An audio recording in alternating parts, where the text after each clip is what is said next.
बिस्मिल्लाहिर्रहमानिर्रहीम अस्सलामु अलैकुम। कीअं आहियो? उमेद आहे त बिल्कुलु ठीकु हूंदो, मज़े में हूंदो। ऐं जी सुबुह जी शुरूआति थी वई हूंदी। मूंसां गॾु मां आहियां जी मेज़बान सबा अली। ऐं मुंहिंजी जीअं ख़ूबसूरत शुरूआति थींदी आहे अव्हां सां गॾु, उमेद आहे त अव्हां जी पंहिंजनि प्यारनि सां थी हूंदी। ऐं सुबुह सां जी मां अव्हां जे साम्हूं हाज़िर थी वेंदी आहियां। कोई न कोई अहिड़ी ॻाल्हि हूंदी आहे, ज़बरदस्त ॻाल्हि हूंदी आहे। ऐं अॼु जी ॻाल्हि इहा आहे त असां ज़िंदगी में जॾहिं दुनिया में ईंदा आहियूं ऐं उन खां पोइ कुझु सोचींदा आहियूं त मूंखे हे करिणो आहे, मूंखे हीअं करिणो आहे, पर कुझु अहिड़ियूं असांजी तरफ़ खां, कुझु असांजे सराउंडिंग्स जी तरफ़ खां कुझु अहिड़ियूं लैकिंग्स हूंदियूं आहिनि, कुझु अहिड़ियूं शयूं हूंदियूं आहिनि जंहिंजे करे वरी असां पंहिंजे गोल्स खे पुॼी न सघंदा आहियूं।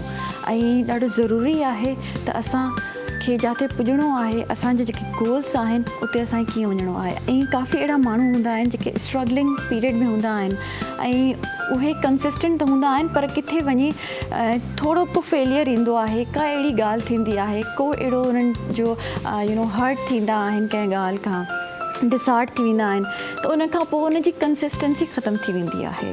ऐं उन खां पोइ उन जो गोल्स जेके अचीव करणा हूंदा आहिनि, जंहिं मंज़िल जे उहो बिल्कुलु क़रीब हूंदा आहिनि, उन मंज़िल खां थोरो वरी परे थी वेंदा आहिनि ऐं वरी महिनत असांखे डबल करणी पवंदी आहे। सो कंसिस्टेंसी ज़िंदगी में ॾाढी ज़रूरी आहे, चाहे कोई बि फील्ड हुजे। चाहे अगरि मां होस्टिंग कयां पई या मां कुझु बि कयां पई, अगरि मां इन कंटिन्यू रखंदमि ऐं इन में ई पंहिंजो 110% ॾींदी रहंदमि, त मुंहिंजे ख़्याल सां मां ज़रूरु हिकिड़े ॾींहुं किथे न किथे पुॼंदमि। जेके मुंहिंजा गोल्स आहिनि मां उन्हनि खे ज़रूरु अचीव कंदमि। ऐं ईअं ई जी असां वटि काफ़ी अहिड़ा उस्ताद आहिनि, असां टीचर्स आहिनि, एजुकेशनिस्ट आहिनि। छा टीचर शुरू खां ई त यूनिवर्सिटी लेवल ते पुॼी वेंदो आहे? न। छा अगरि कोई जॉब बि कयूं था त छा उहो शुरू में ई मथे लेवल ते पुॼी वेंदो आहे या मथे ग्रेड ते पुॼी वेंदो आहे? ईअं न आहे हूंदो। असांखे हमेशह हेठां खां शुरू करिणो आहे, नंढे लेवल खां शुरू करिणो आहे। ऐं काफ़ी माण्हुनि खे मां ईअं चवंदे ॾिठो आहे त भई मां हल्की फुल्की जॉब छो कयां, मां हीअं छो कयां, या मां इंटर्नशिप छो कयां। त आई थिंक इन्हनि शयुनि मां असांखे एक्सपीरियंस मिलंदो आहे। जेसि ताईं ऐं वॾी वॾियुनि कंपनीज़ में इंटरव्यू जे टाइम बि चवंदा आहिनि तव्हां एक्सपीरियंस आहे या न। सो एक्सपीरियंस जेसि ताईं तव्हां वटि न हूंदो, तव्हां उहे मंज़िल पार ई न कयूं हूंदियूं, तव्हां उहे चैलेंजिस फेस ई न कया हूंदा, त तव्हांखे उन गोल ताईं पुॼण में ज़रूरु मुश्किलात पेश ईंदियूं, तॾहिं ई त तव्हां उते पुॼंदव। सो इहो ॾाढो ज़रूरी आहे त तव्हांखे किथे पुॼण लाइ तव्हां किरंदव बि, तव्हां धक बि खाईंदव, ऐं उन खां पोइ जीअं तव्हां उहे जेके धक सही, उहे तकलीफ़ूं सही, ऐं पोइ किथे पुॼंदव त पोइ उन कामयाबी जो मज़ो ई पंहिंजो हूंदो आहे। सो इन कामयाबी जे मज़े खे, इन कामयाबी खे असां इंजॉय कंदासीं। पंहिंजे सभिनि गेस्ट सां जेके ईंदा उन्हनि खां उन्हनि जी कामयाबी जो राज़ पुछंदासीं। उन्हनि छा चैलेंजिस फेस कया पंहिंजी लाइफ में, उहे अॼु जिथे आहिनि उते पुॼण लाइ उन्हनि छा छा फेस कयो, कहिड़े बैकग्राउंड खां आया ऐं अॼु किथे आहिनि, छा आहे छा न आहे उन्हनि जी लाइफ में, कीअं उन्हनि जी लाइफ चेंज थी, उन्हनि जी लाइफ में मुक़दर उन्हनि जो साथ ॾिनो या उन्हनि जी महिनत उन्हनि जो साथ ॾिनो। इहो वॾो हिकिड़ो डिफरेंट टॉपिक आहे, इन ते बि कॾहिं ॻाल्हाईंदासीं। अॼु महिमाननि खां पुछंदासीं त छा उन्हनि जी जर्नी रही। सो सभिनि खां पहिरियों त मूंसां शेफ़ आहे, बिनते फ़रहत मूंसां मौजूदु आहे ऐं ज़बरदस्त कुझु डिश ठाहे आई है। मां उन्हनि खे वेलकम चवंदमि पंहिंजे शो में। अस्सलाम वालेकुम, कैसी हैं आप? ठीक है, आप ठीक है? अल्हम्दुलिल्लाह ठीक ठाक। अच्छा, कैसी हैं आप? सबसे पहले तो ये बताएं, फाइन। क्या करती हैं आप? मैं होम शेफ़ हूँ। होम शेफ़ हैं, तो बिज़नेस भी करती हैं, कुछ ऑर्डर्स वगैरह लेना या फिर ऐसा कोई काम? अभी इंशाल्लाह स्टार्ट करूँगी। ठीक है। कैसे ये शौक़ हुआ कुकिंग का, या फिर घर पे करती थी और सबने फिर सराहा, बड़ा तारीफ़ें हुई और उसके बाद जो है ये शुरू किया? बिल्कुल, ये थोड़ा सा शौक़ तो पहले से होता ही है। और फिर ये होता है कि ना, फिर जब कोई सराहता है, अप्रिशिएट करता है, तो फिर है ना, फिर और मोटिवेशन आती है और फिर आप कहते हैं कि अब इसको ज़रा एज अ बिजनेस भी लेके चलें और इसको ज़रा और आगे लेके चलें। बड़ी अच्छी बात है। क्या बनाया है आज आपने हमारे नाज़रीन के लिए? क्या रेसिपी बताने वाली? शामी कबाब बने। शामी कबाब, ठीक है। इसकी रेसिपी बताती चलें आप? बहुत ईजी है, मैंने बहुत सिंपल तरीके से बनाया है, माशाल्लाह बहुत टेस्टी बनते हैं। कि रेसिपी ये है कि सबसे पहले तो सारे गोश्त वॉश करना होता है। ठीक है। उसके बाद आप इसमें ना सारे गरम मसाले ना पीस के डाल दें, और साबुत गोल मिर्च, और ये होता है लहसुन अदरक, सब साबुत डालें, और प्याज डाल दें और एक टमाटर भी डाल दें। सही है। और उसके बाद 2-4 हरी मिर्चें डाल के आप इसको, जब ये ना थोड़ा आधा कुक हो जाता है, तो फिर चने की दाल जो आप 1 घंटा पहले भिगोएंगी ना, वो डाल दें। ठीक है। बस जब दोनों गल जाएँ तो इसको ड्राई हो जाए तो आप इसको पीस लें, ब्लेंडर में पीस लें, चाहे सिल पर पीस लें। उसके बाद बस इसमें ना चाट मसाला डलेगा, और ये कि अगर आपको मिर्चें कम लग रही हैं, क्योंकि हम जो साबुत गोल मिर्चें डालते हैं ना वो इतनी होती हैं कि इसमें मिर्चें वो इनफ हो जाती हैं। हाँ सही है। अगर किसी को तेज़ खानी है तो वो थोड़ी और भी डाल ठीक लेते है। हैं। अब उसमें आप है ना उसमें अंडे डालते हैं और प्याज चॉप करके डालती है। और हाँ, जब इसको कुक करते हैं ना तो मैं इसमें एक चीज़ और डालती हूँ, जो पुदीना खुश्क होता है ना, हाँ। वो डालती हूँ। फ्रेश वाला नहीं डालती, तो उसका अलग ही टेस्ट आता है। सही है। हाँ, और फिर जब है ना हम इसको बनाते हैं ना पीसने के बाद, तो उसमें पुदीना नहीं डालती, ठीक उसमें है। सिर्फ धनिया डालता है। सही। बस फिर मतलब आप- पुदीना जो है आपकी स्पेशलिटी है जी, इसमें, जी, जो जी। अब खास इसमें टेस्ट हाँ, आता है टेस्ट आपके आता है, कबाब वो में, वो अलहदा से जो पुदीने का है। टेस्ट आता है। ठीक है। अच्छा, पुदीना तो हम लोग काफ़ी चीज़ों में इस्तेमाल भी कर रहे होते जी, हैं, जी। लेकिन वो शायद खुशबू के लिए करते हैं जी जी जी। या टेस्ट के लिए भी करते पता हैं, है, क्योंकि वो आप- खाते तो नहीं है मेरे ख्याल से। मैं तो साइड पे करके जाती हूँ। हाँ, वो बिरयानी में अलग ही हो जाता है। हाँ।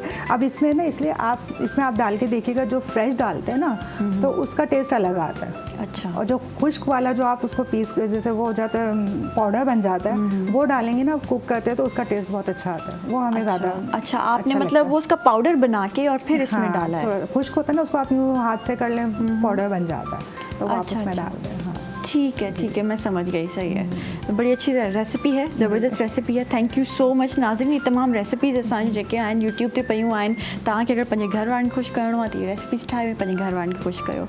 नंढे ब्रेक ते था वञूं, वरी बि वापसि अचूं था मॉर्निंग एट PTV नेशनल ते।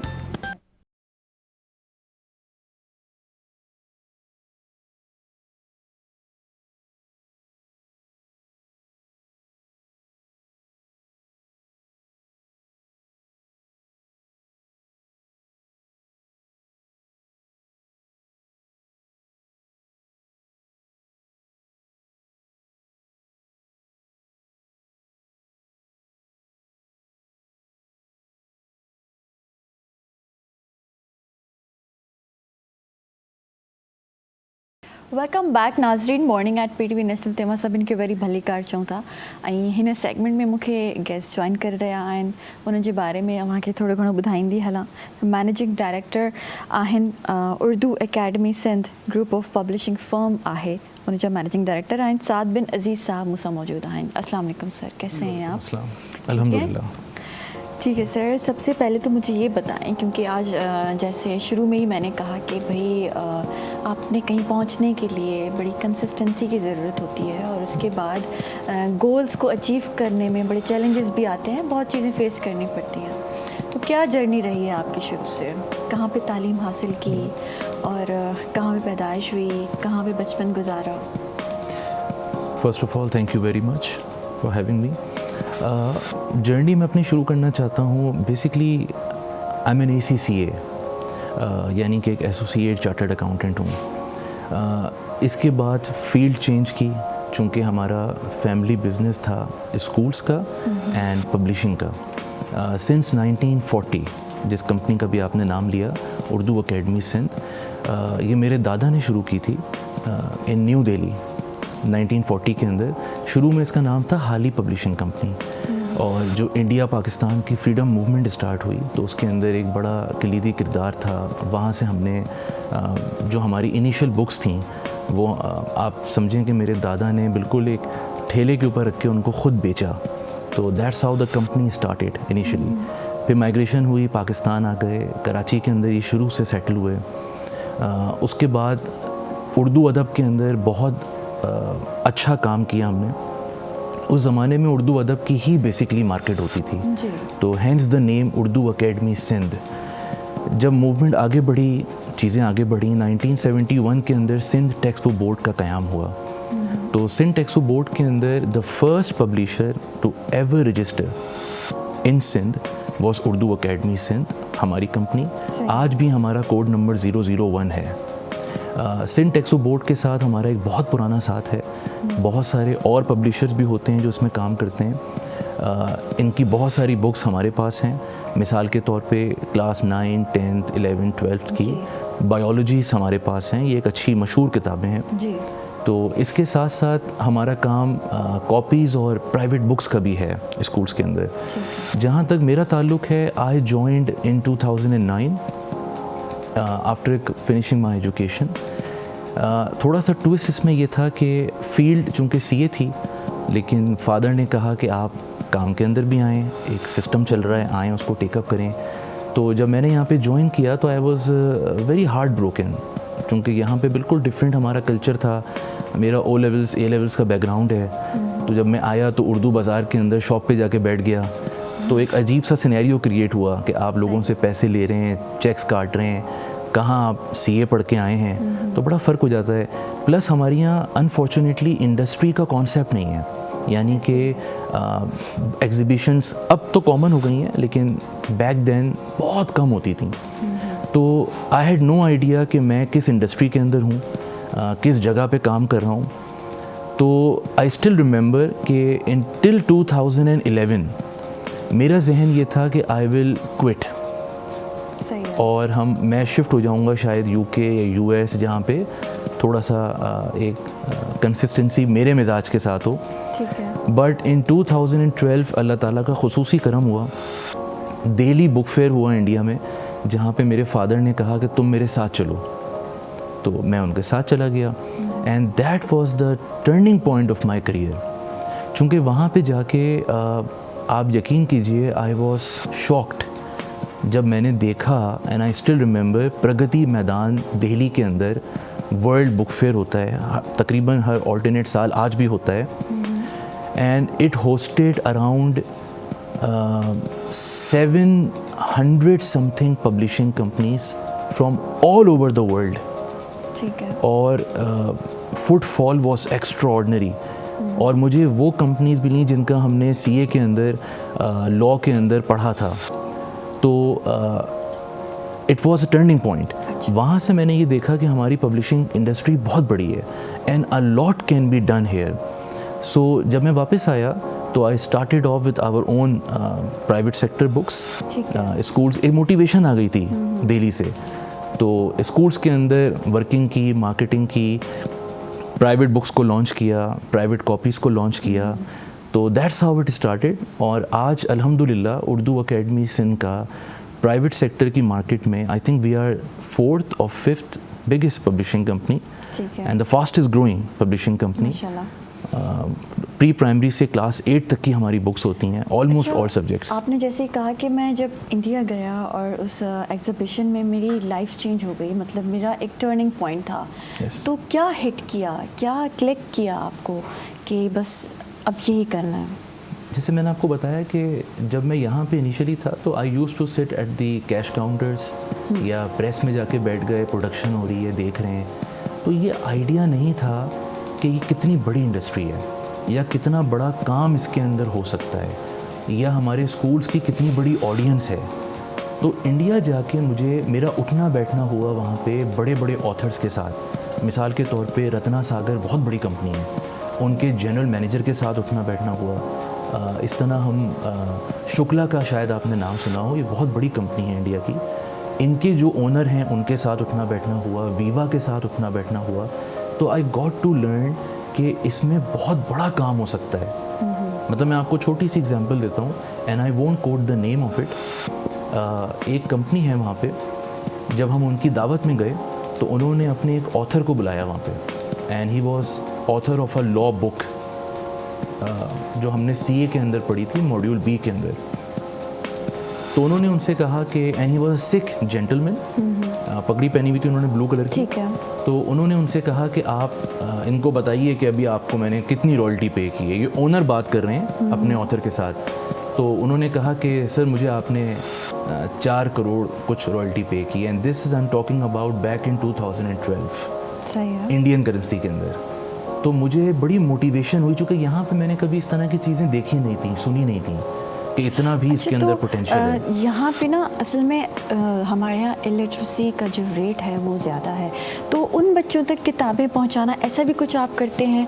क्योंकि जहाँ एजुकेशन अफोर्डेबल नहीं है, अगर आप जैसे और हम जैसे लोग जो पढ़े लिखे हैं वहाँ तक पहले पहुँच जाएँ तो ये हमारी बड़ी अचीवमेंट होगी एज अ पाकिस्तानी। देखिए आपने बहुत अच्छी बात की है, और मेरा ताल्लुक़ rotary club of educational development से भी है, कराची से, और उस फोरम से भी और मेरी कंपनी के फोरम से भी हम काफ़ी सोशल वर्क भी करते हैं। मिसाल के तौर पे अभी 2 महीने पहले की बात है, मैं गया हुआ था आपका ये जो करुंजर का एरिया है नगर पार्कर की तरफ, तो वहाँ पे एक बहुत ज़बरदस्त सीनरी तो होती है, लेकिन बहुत सारे छोटे छोटे गांव देहात भी होते हैं पैचेस के हाँ जी, अंदर। ऐसे ही है। 40 का घर है, विलेज है छोटी सी, 60 घर हैं उसके अंदर। जी। तो दनों के एरिया के अंदर हम गए थे वहाँ पे, and I was very happy कि वहाँ पे एक स्कूल था, उनके पास पानी भी नहीं था, उसको हमने वहाँ पे सोलर प्लांट लगा के दिया।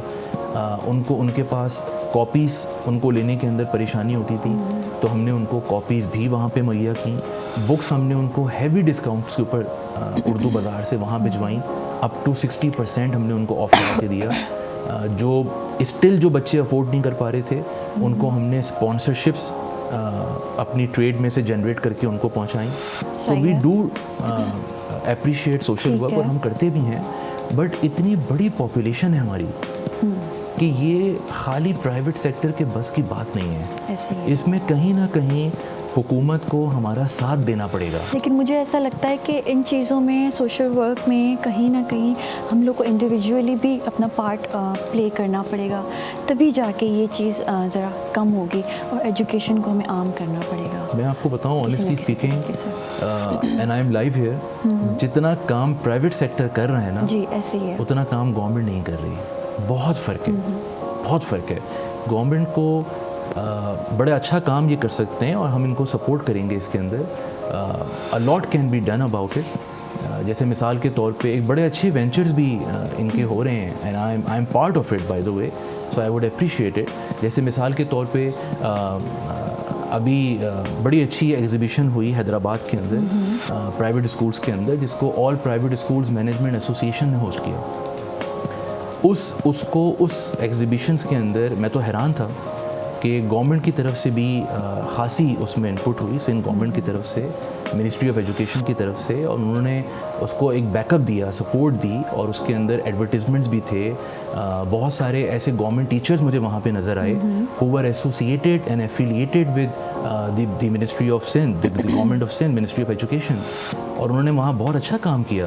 जिस तरह बहुत बच्चों से अच्छी वो बात बिहेव है कर रहे कि थे, रिएक्ट कर रहे थे। हाँ, सिंध गवर्नमेंट का भी बड़ा अच्छा इम्पोर्टेंट रोल है हमारे एजुकेशन में। yes, लेकिन उसके साथ साथ जब पूरा ईयर कंप्लीट होता है बच्चों का, और नए यूनिफॉर्म्स और कोर्सेज लेते हैं, तो एक चीज़ बड़ी सामने आती है तमाम पेरेंट्स के, कि रेट्स एक तो बुक्स के बढ़ जाते हैं, तो वो एक नॉर्मल मिडिल क्लास के लिए भी अफोर्ड करना बड़ा मुश्किल हो जाता है, क्योंकि वो हर साल उनके रेट्स बढ़ जाते हैं। ऐसा क्यों है? देखिए, इसके पीछे सिंपल इकोनॉमिक्स है, एंड इट स्टार्टेड फ्रॉम 2021 जब कोविड के बाद हमारी इकोनॉमी डिसबैलेंस हुई। मैं आपको छोटी सी मिसाल देता हूँ, and you won't believe it, ये लास्ट 3 इयर्स के अंदर मैं आपको फिगर्स बता रहा हूँ from my industry, from the publishing sector. Covid के बाद अगर हम पेपर लेते थे, पेपर के अंदर एक रिम का हिसाब होता है, पैकेट होता है बेसिकली, ठीक सही है? है। मैं आपको समझाने के लिए बात कर रहा हूँ। अगर वो पैकेट आता था 2000 रुपीज़ का, आज वही packet and just in 3 years वो हमें आता है 8000 रुपये का, okay. And that is almost 4 times that cost.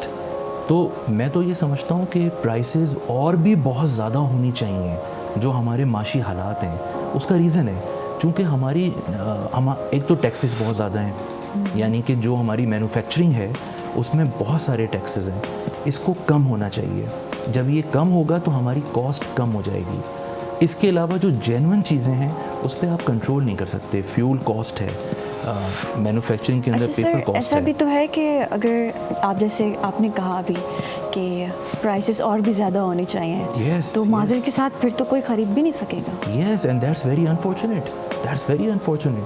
मैं आपको बताऊं, अभी इतना मुश्किल है ये सारी चीज़ें अफोर्ड करना, इतनी महंगाई है, Yes. तो फिर तो आई थिंक बहुत बुरे हालात हो जाएंगे। Yes yes, and we are going that way. मैं आपको बताऊं, इस वक्त तो चूँकि हमें अंदाज़ा है ना कि हमारे एक ऑडियंस का क्या परचेजिंग पावर होता है, हमें पता है कि एक एवरेज आदमी क्या अफोर्ड कर पा रहा है।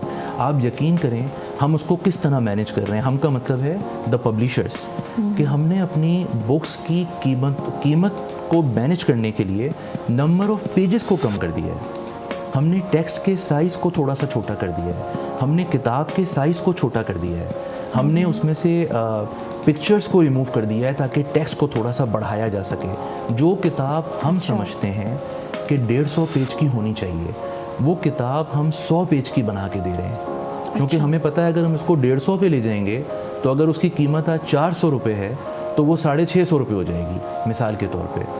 तो we are trying our best, industry manage कर रही है, but some factors are extra economical, वो आपके हाथ से आपके कंट्रोल से बाहर हो जाते हैं, जैसे हम मैक्रो इकोनॉमिकल फैक्टर्स कहते हैं, तो वो आपके कंट्रोल में नहीं है, यू कांट डू एनीथिंग ये भी अबाउट होता है अब आप आज हमारे सामने बैठे हैं तो ये आपसे सवाल हो रहे हैं सारे कि काफ़ी स्टूडेंट्स को ये फेस करना पड़ता है कि बुक्स नहीं मिल रही हैं, वो काफ़ी महीने गुजर जाते हैं, आधा साल गुजर जाता है और बच्चों के पास वो बुक्स नहीं होती हैं।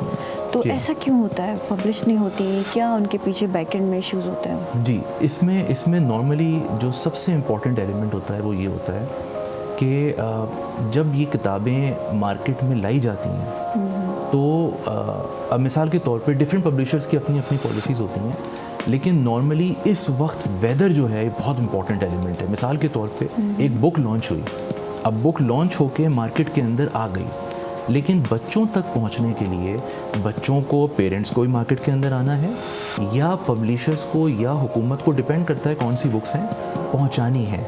अब आप देखें अभी 1.5 हफ्ता कितनी बारिश रही है, रोड्स का निज़ाम धर्म भरम हो गया, सारे मामले धर्म भरम हो गए। अब ये कहने को आसान है, लेकिन जब ये मेन सीज़न के अंदर बात होती है तो 1-2 हफ्ते टोटल डिस्टर्बेंस हो जाती है। अब उसमें ये महसूस होता है कि शायद किताबें नहीं हैं, किताबें हैं मार्केट में, लेकिन कम्युनिकेशन नहीं हो पा रही, ट्रांसपोर्टेशन नहीं हो पा रही। ये बहुत इंपॉर्टेंट एलिमेंट है इसका।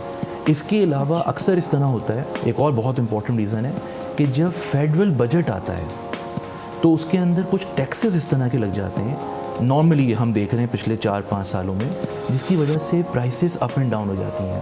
अच्छा। तो पब्लिशर्स को ये परेशानी होती है कि जो उनकी प्रोडक्शन होती है उनकी प्राइसिंग डिस्टर्ब हो जाती है, तो वो उसको एडजस्ट करने के लिए एक बीच में थोड़ा सा ब्रेक आता है। मिसाल के तौर पे सही, फना ब्रांड का पेपर है, मैं इसको चेंज करके फना ब्रांड का पेपर ले लूँ, मैंने मिसाल दी है आपको, तो इसके अंदर भी इसमें टाइम लग जाता है इस प्रोसेस में। ठीक है, अच्छा, मैं उम्मीद करती हूँ कि इनकी प्राइसेस ज़रा और कम हो जाएं, और thank you so much, it was nice talking to you. नाज़रीन, ब्रेक जो टाइम थी है वरी पे वापस से था मॉर्निंग एट PTV नेशनल।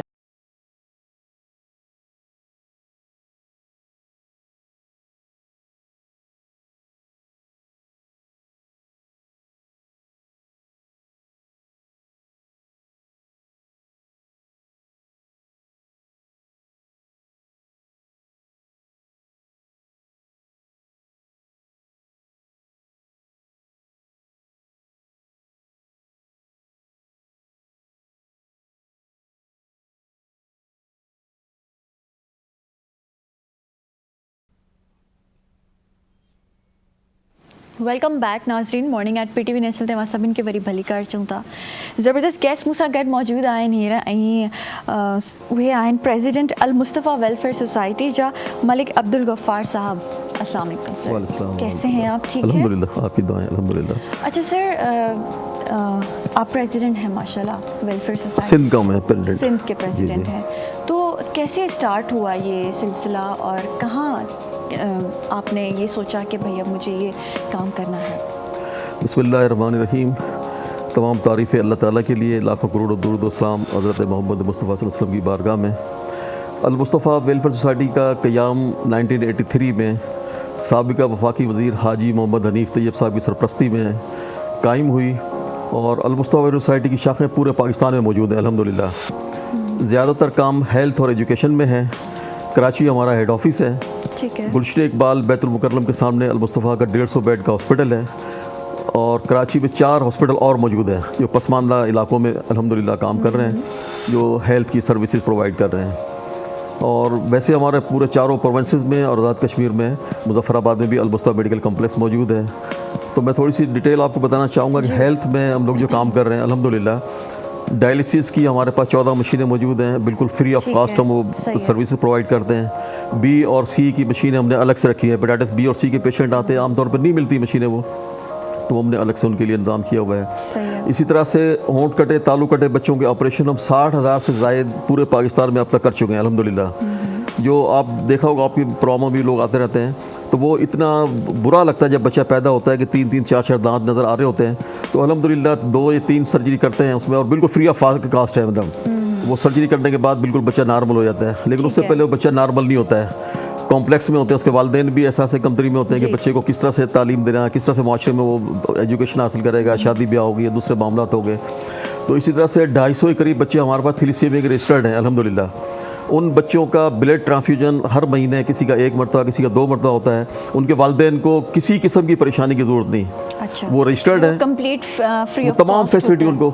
जिस बच्चे को मालूम है कि आज आना है उसको, तो उसके लिए ब्लड पहले से इंतजाम होगा अल्हम्दुलिल्लाह। अच्छा, ब्लड ट्रांसफ्यूजन किया जाएगा। ब्लड ट्रांसफ्यूजन के बाद इन बच्चों को थैलेसीमिया के बच्चे, क्योंकि बेचारे बहुत ही प्यारे और शहजादे होते हैं, इनका पता है कि अब तो थोड़ी एज बढ़ गई है, 12, 14, 15, 16 साल के बाद ये यकीनी तौर पर इनका इंतकाल हो जाता है, लेकिन अब 20-25 साल भी इनकी उम्र हो गई है।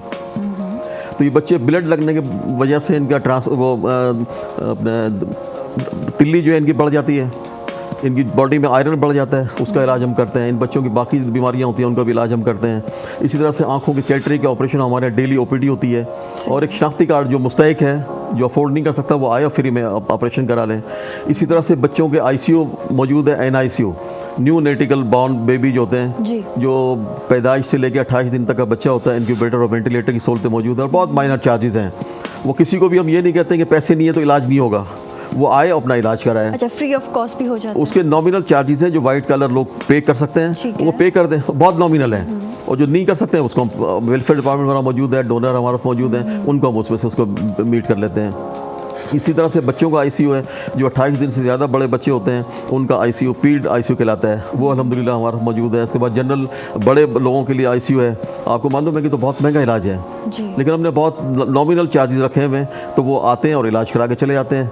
अच्छा सर, डायलिसिस बड़ा महंगा भी है और बड़ा मुश्किल होता है पाकिस्तान में करवाना, तो वो आप कैसे मैनेज करते हैं? जैसे आपने कहा इतने पेशेंट्स आप लोग केटर करते हैं। जी, हमारे पास डोनर अल्हम्दुलिल्लाह मौजूद है, उन्होंने स्पॉन्सर किया हुआ होता है कि एक पेशेंट पे अगर महीने के जो पैसे आते हैं वो कहते हैं भी 10 पेशेंट हमारी तरफ से हैं, 10 पेशेंट हमारी तरफ से हैं, तो वो अल्हम्दुलिल्लाह सारे मैनेज होते हैं। अच्छा। और उनका वो फ्री में इलाज होता है। मतलब सही है। तो इसी तरह से मैं आपको बताऊंगा कि हमारा कराची में 2 शेल्टर होम भी मौजूद हैं, ख़वातीन और मर्दों के। इसमें मर्दों का जो कुरंगी में है हमारा गोशा सैयदना अमीर हमजा रज़ियल्लाहु ताला के नाम से रखा हुआ है, और ख़वातीन का वो सीनियर सिटीजन हैं। उनकी तमाम फैसिलिटीज़ जो है, उनको दवाइयाँ, उनका खाना, उनका पीना, उनके कपड़े, हर चीज़ का ख्याल अल मुस्तफा वेलफेयर ट्रस्ट की तरफ से किया जाता है। इस तरह से माएँ हमारे पास भी मौजूद हैं, उनका भी तमाम ख्याल रखने के लिए लोग रखे हुए हैं। उनको वहीं इलाज भी ज़ईफ़ होते हैं, तो उनके इलाज की सहूलतें भी हम अल्हम्दुलिल्लाह प्रोवाइड करते हैं। कि आप ट्रेनिंग करते हैं या ट्रेंड स्टाफ ही आप हायर करते हैं? जी, वो ट्रेंड स्टाफ भी है और वो ट्रेंड हो भी जाते हैं, उनको कुछ ज़्यादा इतनी ज़रूरत नहीं पड़ती, लेकिन अब ट्रेंड हो जाते हैं जब इतने सालों से हम चला रहे हैं। अच्छा, इस तरह से हमारे पास ऑर्फेनेज होम भी है। कुरंगी के अंदर 200 बच्चे रजिस्टर्ड हैं, यतीम बच्चे। उनकी वहाँ बेहतरीन किस्म की इंग्लिश मीडियम स्कूल हम एजुकेशन उनको देते हैं। इसके बाद वो दोपहर के बाद उनमें से बहुत सारे बच्चे जो हैं वो दीनी तालीम हासिल कर रहे हैं। 40 बच्चे हाफ़िज़ कुरान बन चुके हैं उनमें से। अच्छा। और 50 के करीब बच्चे दर्स निज़ामी आलिम का कोर्स कर रहे हैं। सही है। उनको सिर्फ ऐसा नहीं कि दीनी तालीम खाली दे रहे हैं, अच्छा, दुनियावी तालीम के साथ। क्या एज है वहाँ बच्चों की? 4 साल से और 16 साल 17 साल तक के बच्चे हमारे मौजूद हैं अल्हम्दुलिल्लाह। ठीक है, तो वो बच्चे कोई लोग अगर अडॉप्ट करना चाहें तो वो अडॉप्ट भी कर सकते हैं या अडॉप्ट नहीं कर सकते तो रूल नहीं, आप ही लोग करते हैं? अडॉप्ट करने का कोई रूल नहीं। अडॉप्ट इस तरह से कर सकते हैं कि आप स्पॉन्सर कर दें। ठीक है। क्या मैं एक बच्चे को, 2 बच्चे को, 5 बच्चे को अडॉप्ट कर लें कि भैया 10,000 रुपये एक बच्चे का खर्चा आता है, तो वो उसको सपोर्ट कर दे, स्पॉन्सर कर ले। लेकिन अडॉप्ट करने का रूल नहीं गवर्नमेंट ऑफ पाकिस्तान का ना, कि किसी को ले नहीं सकता। मतलब एजुकेशन का सिलसिला उन बच्चों का और उनको बेहतरीन स्टैंडर्ड का इंग्लिश मीडियम स्कूल है वहाँ हमारा, जिसमें 1200 बच्चे पढ़ रहे हैं। वेलफेयर में ही आप उसी बिल्डिंग के अंदर, उसी बिल्डिंग ग्राउंड और फर्स्ट पे स्कूल है। 200 बच्चे, ये यतीम बच्चे उनके साथ पढ़ते हैं, और 1000 बच्चे वहाँ की करीब की जो कच्ची आबादी है चकरा गोट कुरंगी में, वो लोग बच्चे आते हैं वहाँ पर, तो उन बच्चों के साथ ये मिलके पढ़ते हैं। दोपहर में जैसे छुट्टी हो जाएगी उसके बाद ये ऊपर चले जाएंगे, सेकंड और थर्ड फ्लोर। कॉस्ट ही एजुकेशन मिल रही होती है। बहुत माइनर चार्जेस हैं, माइनर चाहती हैं जो दे सकता है ठीक है, नहीं तो फ्री ऑफ कास्ट में पढ़ते हैं बच्चे उनमें से। सही है। लेकिन इन बच्चों की, यतीम बच्चों की सारी किफ़ालत अल्हम्दुलिल्लाह हमारे डोनर हैं, वो उसकी उनके ताउन से होता है। हमारे प्रेसिडेंट है डॉक्टर अब्दुल रहीम साहब, उनके ख़ास तौर पे पूरी बिल्डिंग उन्होंने बना के अच्छा, दी कितने अल्हम्दुलिल्लाह। सालों से अल मुस्तफ़ा वेलफेयर सोसाइटी ये काम कर रही है, चाहे बच्चों के लिए या फिर सिटीजन्स के लिए, जो हमारे सीनियर सिटीजन्स हैं उनके लिए, और एजुकेशन पे? जी, इसको 40 साल मुस्तफ़ा को मैंने बताया कि आपको हो गए हैं, तो अल्हम्दुलिल्लाह इन तमाम चीज़ों के लिए जितने भी सीनियर सिटीज़न हैं, माएँ हैं, जो बुज़ुर्ग ख़वातीन हैं, उनके लिए हर तरह का ख्याल किया जाता है उनका, उनके कपड़ों का, उनकी सेहत का, उनकी सफाई का, खाने का, उनके मयार के मुताबिक। बुज़ुर्ग है ना, तो वो जो चीज़ें नहीं खा सकती तो उनको उस हिसाब से हमने उनके कुक को रखा हुआ है, वो उस हिसाब से उनको बना के देते हैं। ऐसे जब भी बीमार होते हैं तो हमारे अपने हॉस्पिटल हैं, तो हम उनको हॉस्पिटल से ट्रीटमेंट कराते हैं। एडमिट करने की ज़रूरत पड़ती है, एडमिट करते हैं, ऑपरेशन की ज़रूरत पड़ती है, तो अल्हम्दुलिल्लाह उनको फ्री ऑफ कॉस्ट सारी अच्छा, फैसिलिटी दी सीनियर जाती है। सिटीजन्स को बगैर किसी मज़हब के, बगैर किसी तफरीक के आप लोग जो है एडमिट करते हैं? जी अल्हम्दुलिल्लाह, अल्हम्दुलिल्लाह। इसमें है। कोई किसी ज़बान का बोलने वाला हो, किसी सूबे का रहने वाला, उसमें कोई तफरीक नहीं है। वो आए और इंसानियत की खिदमत के नाते हम तमाम क्योंकि religions हमारा के लोग देखिए, आपके हमारा पास हैं। एनजीओ का नाम ही अल मुस्तफ़ा ट्रस्ट है। ये किसी ने अपने नाम से नहीं रखा, लोगों ने अपने नाम से वेलफेयर रखी हुई है।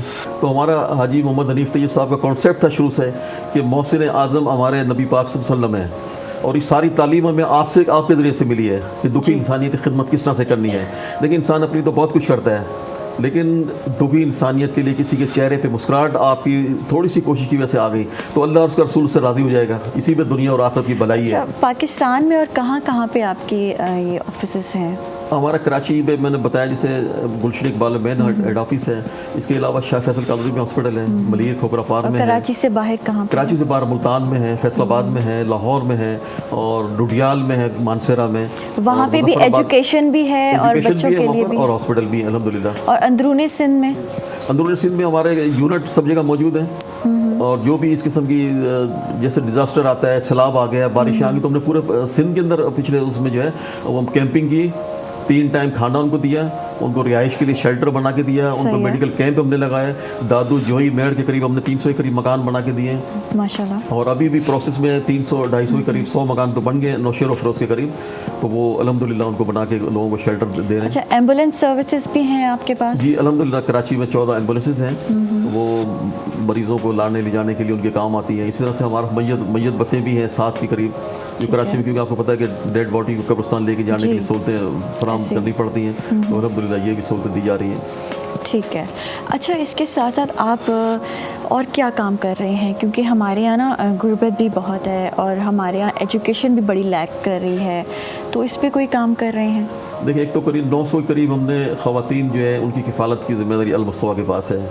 900 अच्छा, उनको कोई स्किल्स सिखाना ताकि वो फिर आगे जाके अपने पैरों पे खड़ी हो, या फिर वहीं रहते हुए अपने लिए कुछ पैसे कमा ये सकें, बच्चों के कुछ लिए जैसे हमने इंडिपेंडेंट हो प्लानिंग सकें? की है कि जो बच्चे अब ये पढ़ रहे हैं, मैट्रिक में जाएंगे और आगे जाएंगे, तो इनसे हम टेक्निकल हैंड भी इनको देंगे, तो टेक्निकल चीज़ें सीखें। और हम प्लानिंग कर रहे हैं इंशाल्लाह, कोई वोकेशनल इंस्टीट्यूट भी हम इंशाल्लाह कायम कर रहे हैं इसमें, जिसमें ये मुख्तलिफ इलेक्ट्रिशियन के हैं या दूसरे इस टाइप के जो फ्रिज एयर कंडीशन टाइप के मैकेनिक के होते हैं, वो भी हम इंशाल्लाह शुरू कर रहे हैं इसमें। क्योंकि मैं समझती हूँ जब अगर औरतें हैं आपके पास, कुछ वहाँ मर्द भी हैं, आपने कहा कि वहाँ रह रहे हैं और वो सही सलामत हैं, जी। ऐसे ही है, तो उनको कोई स्किल्स देना, उनको कोई हुनर देना औरतों को या मर्दों को, तो बड़ा ज़रूरी है। वो तो मैं आपको बताऊंगा, जो बुजुर्ग और ख़वातीन हैं वो तो मोर देन 60 हैं, तकरीबन जो ना 60 अच्छा। 70 हैं, वो तो बेचारे वो चलने फिरने के काबिल भी नहीं। उसमें ठीक है। आपको हैरानगी होगी कि बहुत सारे बुजुर्ग ऐसे भी हैं कि जो बेड पे हैं, सही। उनकी तमाम ज़रूरियात बेड पे पूरी की, अब 70-75 साल की उम्र में हैं, अब वो अच्छा, चल फिर नहीं सकते हैं। इन सीनियर सिटीजन्स को कौन छोड़ के जाता है?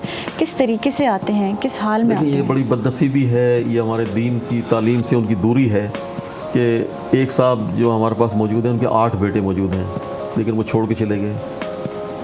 हम ये, हमारे हनीफ तैयब साहब का पहले ये था कि हम ये इस किस्म की चीज़ें नहीं करेंगे, ताकि लोगों को इसमें होता ना कि उठाया और अपने वालिदैन में छोड़ के आ गए, तो हम नहीं चाहते थे इसमें, लेकिन मजबूर हो गए जब लोगों ने देखा कि वो कोई उनके बच्चे नहीं उनको रख रहे हैं, घर से निकाल दिया, अब वो कहाँ जाएँ बेचारे। बहुत सारे तो ऐसे लोग भी हमारे यहाँ शेल्टर होम है, उसके फुटपाथ पर रात को गाड़ी में आए और छोड़ के चले गए उसको। उसकी हालत कंडीशन देखी तो वो ऐसी इतनी वस्त थी, मतलब उनको फिर वो कपड़े पहनाए, नहलाया, उनको देखा, तो अल्हम्दुलिल्लाह बिल्कुल ठीक ठाक वो अपनी ज़िंदगी गुजार रहे हैं। अच्छा, बीइंग अ मुस्लिम आप क्या समझते हैं, क्या बुढ़ापे में औलाद को अपने वालिदैन के साथ ये करना चाहिए? क्या ये सही है? उनकी क्या देखिए, ये दुनिया मैंने में और आखिरत में उनकी क्या ज़िंदगी होगी? हाँ, बहुत बहुत इसमें इसके लिए बहुत सख्त वईद है कि अपने वालिदैन की जो खिदमत नहीं करते हैं तो वो उनके सामने भी फ्री से सब चीज़ें आएंगी। मतलब बिल्कुल जो ऐसे। आज आप अपने वालिदैन के साथ करेंगे, आपके साथ कल आपकी औलाद करेगी। जी।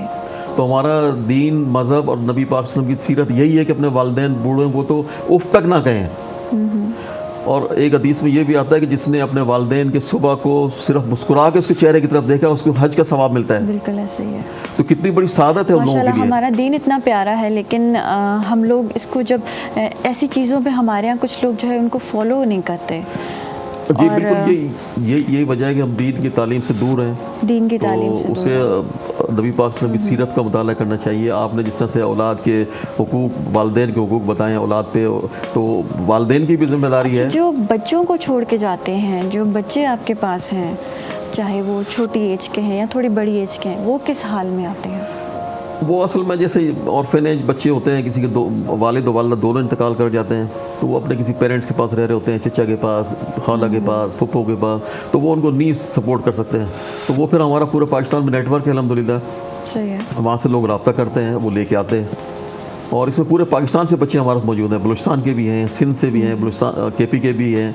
तो वो अल्हम्दुलिल्लाह उनके लिए बेहतरीन इंतज़ाम अल्लाह ने हमसे कराया हुआ है अल-मुस्तफ़ा ट्रस्ट से, और हमारे डोनर हमारे से सपोर्ट करते हैं। तो उनके ताउन से अल्हम्दुलिल्लाह सारी अच्छा, फैसिलिटी। दस्तरखान का भी कोई सिलसिला है कराची में आपका? यहाँ दस्तरखान का मतलब पहले शुरू किया, लेकिन इस वक्त नहीं है। मतलब हम लोग ठीक है। क्योंकि अब एक लिमिट में रह के सर्विसेज, कराची के हालात भी आपको मालूम है कि पिछले दिनों टैक्सेस और बिजली के बिल और जो मामला हुए हैं, महंगाई तो इतनी उसमें हो गई। फंडिंग की भी बहुत शदीद इस वक्त मतलब जो है ना वो कमी है। तो अपने डोनर्स के ज़रिए से ये अपील भी करते हैं आपके ताउन प्रोग्राम के से कि आएँ दुखी इंसानी खिदमत के लिए। जिस शोबे में खिदमत करना चाहते हैं, डायलिसिस के किसी पेशेंट को अडॉप्ट कर लें, कैटरिंग के किसी ऑपरेशन को अडॉप्ट कर लें, किसी बच्चे की तालीम का खर्चा बर्दाश्त कर लें, किसी यतीम बच्चे के सर पे हाथ रख लें, उसका महीने का खर्चा बर्दाश्त कर लें, किसी बुजुर्ग का कर लें, जिसमें भी वो चाहते हैं। तो इन्हीं के ताउन से हमारे तमाम चीज़ें चलती हैं। और इस तरह से हमारे डोनरों के ताउन से जितने हॉस्पिटल हैं, इसके अंदर इक्विपमेंट लाखों रुपए के, करोड़ों रुपए के इक्विपमेंट हैं, तो वो भी हमारे बहुत सारी चीज़ें ऐसी हैं कि जो हम डोनर के ज़रिए से लेते हैं। उनसे अपील करते हैं कि वो आएँ, खुद अपनी आँखों से देखें और वो कोटेशन हमसे ले लें और खुद परचेज़ करके दे दें। तो अल्हम्दुलिल्लाह ये सारी चीज़ें। Thank you so much. नाज़रीन, अड़े ब्रेक जो टाइम थी वो है वरी पे वापस अचूं था मॉर्निंग एट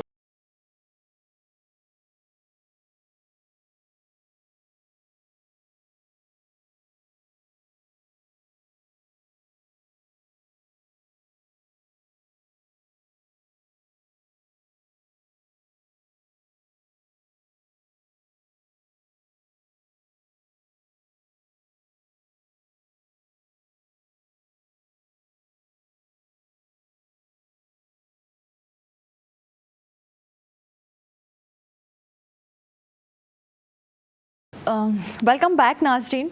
ऐं प्रोग्राम में अवांखे वरी भली कार चऊं था। ऐं मूंसां गॾु हिन गेस्ट मौजूदु आहिनि, उहे प्रोफेसर आहिनि, मॉडल आहिनि ऐं एक्टर आहिनि। मिस्टर ज़िया मूंसां मौजूदु आहिनि, मैं उनके वेलकम चवां थी। अस्सलाम वालेकुम सर, कैसे हैं आप? I am absolutely fine.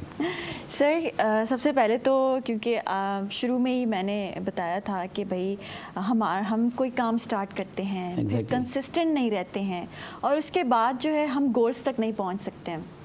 तो क्या स्टार्ट किया, कैसे स्टार्ट किया, कैसे जर्नी स्टार्ट हुई, कहाँ तालीम हासिल की, स्टार्ट से बताएं।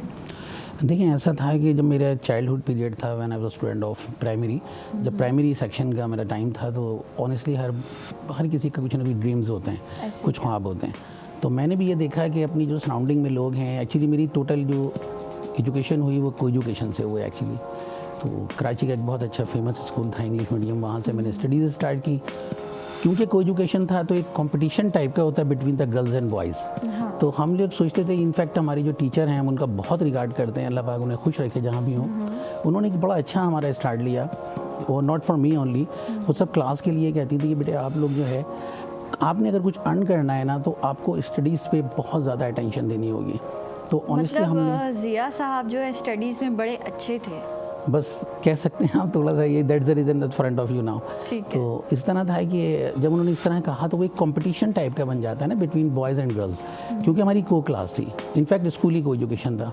तो हम जब क्या करते थे कि टोटल बॉयज़ की थिंकिंग ये होती थी कि हम मैक्सिमम मार्क्स लेकर आएँ गर्ल्स से बेटर मार्क्स लाएं। गर्ल्स की ये थिंकिंग होती थी कि बॉयज़ से बेटर मार्क्स लाएं।